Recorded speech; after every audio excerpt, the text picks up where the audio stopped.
అమలాపురంలో డిఎస్సి అక్రమాల ఆరోపణలపై వైఎస్ఆర్ కాంగ్రెస్ పార్టీ ఆధ్వర్యంలో రిలే నిరాహార దీక్షలు ఘనంగా ప్రారంభమయ్యాయి. వైఎస్ఆర్ కాంగ్రెస్ పార్టీ గౌరవ అధ్యక్షులు మాజీ ముఖ్యమంత్రి వైఎస్ జగన్మోహన్ రెడ్డి ఆదేశాల మేరకు మాజీ మంత్రి పిఎసి సభ్యులు parliament incharge Pinipe Vishwarup మరియు Amalapuram assembly incharge doctor Pinipe Srikanth అధ్యక్షతన ఈ కార్యక్రమం జరిగింది. డిఎస్సి నియామకాల్లో జరిగినట్లు ఆరోపిస్తున్న అక్రమాలపై సిబిఐ విచారణ చేపట్టాలని, విద్యార్థులకు పెండింగ్ లో ఉన్న ఫీజు రియంబర్స్మెంట్ నిధులను వెంటనే విడుదల చేయాలని, ఎన్నికల హామీ మేరకు నిరుద్యోగ భృతి అందించాలని వైఎస్ఆర్సీపీ నేతలు డిమాండ్ చేస్తున్నారు.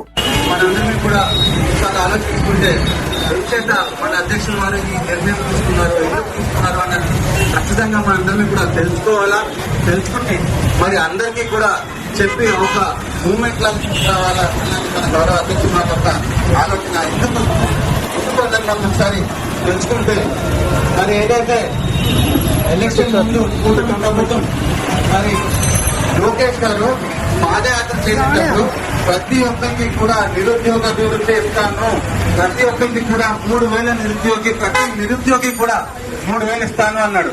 ఇచ్చాడా చెప్పాలి, దయచేసి అందరూ కూడా చెప్పాలి. ఇచ్చాడా? ఇవ్వలేదు. మరి అందుకు మనం నిరసన తెలుపుతూ మరి నిరుద్యోగులకి మరి బాసటగా మనం నిల్చొని ఈ రోజు ఒక దీక్షలో మనం చూస్తున్నాం.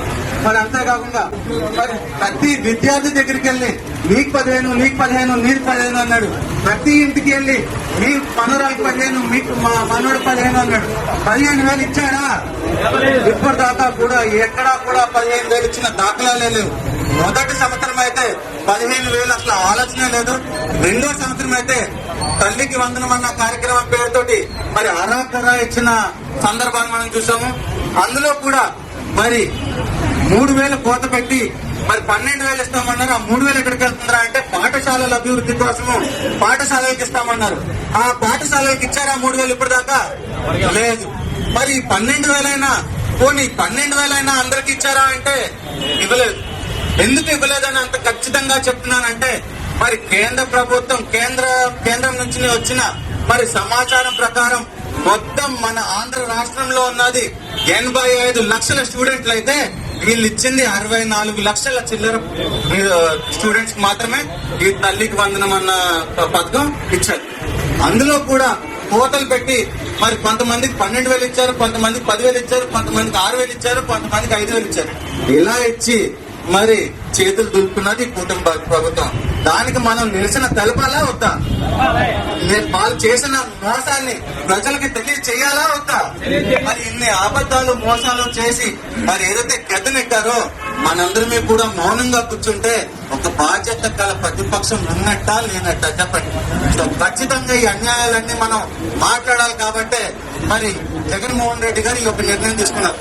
అంతేకాకుండా మరి ఈ మధ్య కాలంలో చూసుకుంటే మరి ఏదైతే డిఎస్సి పరీక్షలలో ఎటువంటి అవకతవకలు జరిగాయి అన్నది మనందరికీ కూడా మాట్లాడుకున్నాం. ఉన్నది 16,000 పోస్టులు అయితే మరి 3.5 లక్షల పైచలకు మంది మరి ఉద్యోగం రాశారు. దీంట్లో ఈ 16,000 పోస్టులు కూడా మొత్తం అన్ని కూడా 10 లక్షలకి, 15 లక్షలకి, 20 లక్షలకి మరి అమ్ముకున్న వైనం. అంతేకాకుండా మరి జగన్మోహన్ రెడ్డి గారు సాక్ష్యాలతో పాటు మరి ఏదైతే గోల్డ్ మెడలిస్ట్ స్పోర్ట్స్ కోటాలో గోల్డ్ మెడలిస్ట్ కూడా ఎదురుగా పెట్టుకుని ప్రెస్ మీట్ పెట్టి మరి తెలియజేశారు. ఏం తెలియజేశారు? అక్కడ గోల్డ్ మెడల్ వచ్చి స్పోర్ట్స్ కోటాలో వాళ్ళు ర్యాంకులు పొందినా కూడా వాళ్ళకి ఎటువంటి ఉద్యోగాలు రాలేదు. ఉద్యోగాలు మరి స్పోర్ట్స్ కోటాలో ఎవరికి వచ్చాయంటే మరి నియమాలు సడలించి ఏదైతే దొంగ జీవోలు పాస్ చేసి మరి లేని స్పోర్ట్స్ ని మరి స్పోర్ట్స్ కోటాలోకి ఇంక్లూడ్ చేసి లేని నిబంధనలు తీసుకొచ్చి మరి దొంగదారిన సుమారుగా 450 నుంచి 500 మందికి మరి ఉద్యోగాలు ఇచ్చింది ఈ కూటమి ప్రభుత్వం. అది దొంగదారిన ఇవన్నీ దొంగ జీవోలను ఎందుకంటున్నామంటే ఎప్పుడైతే వీళ్ళందరికీ స్పోర్ట్స్ కోటాల్లో కనీసం పరీక్ష కూడా రాయకుండా మరి ఎప్పుడైతే వీళ్ళందరికీ పోస్టులు ఇచ్చేశారో ఆ తర్వాత మళ్ళీ ఈ ఇచ్చిన జీవోలన్నీ క్యాన్సిల్ చేసి ఈ సడలించిన ఈ నియమాలన్నీ కూడా మళ్ళీ యథావిధిగా ముందెలా ఉండాలో అలాగే కొనసాగించేలా చేసేసి ఇక్కడ ఏం జరగలేదు అన్నట్టు మరి క్రియేట్ చేసింది ఈ యొక్క కూటమి ప్రభుత్వం. మరి ఇది మోసమా కాదా చెప్పండి? ఇది మోసమా కాదా?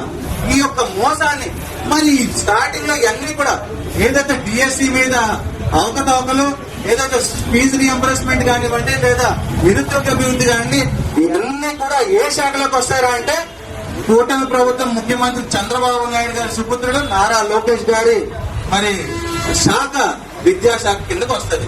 ఇన్ని అక్రమాలు జరుగుతుంటే మరి మనందరమే కూడా మన గలం ఎత్తి మరి భారతదేశంలో కూడా ఈ మధ్య ఎలా మనము మన జన్జీ అన్నది ఏ రకంగా ఒక ఉద్యమంలాగా ఉప్పెన్లా వచ్చి మరి ఢిల్లీ జంతర్ మంతర్లో ఏ రకంగా అయితే మరి వీళ్ళు పోరాటం చేసి మరి కేంద్ర ప్రభుత్వాన్నే మరి వాళ్ళు మెడలు వంచేలా చేశారంటే మరి మనందరినీ కూడా ఒక ఉద్యమంలా మరి ఉప్పెనలా మనందరినీ కూడా ఉప్పొంగి మరి రాష్ట్ర ప్రభుత్వాన్ని మెడలు వంచగలమా లేదా?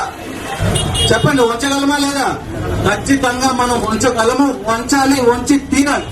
అందుకే జగన్మోహన్ రెడ్డి గారు ఒక్కసారి కాదు, 2 సార్లు కాదు, ఇప్పటికే మనం చాలా సార్లు మనందరినీ కూడా ఇదే డిఎస్సీ పైన రోడ్డు ఎక్కాము.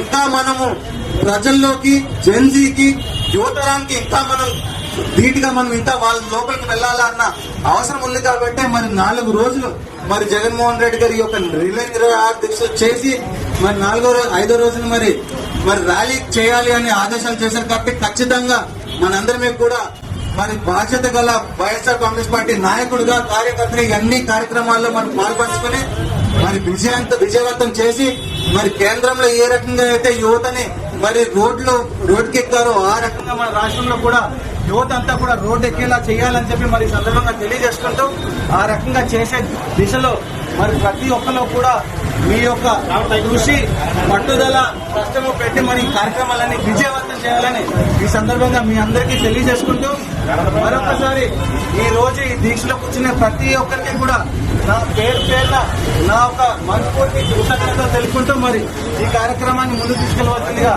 పట్టణ అధ్యక్షులు సంత నాని గారిని మాట్లాడుతున్న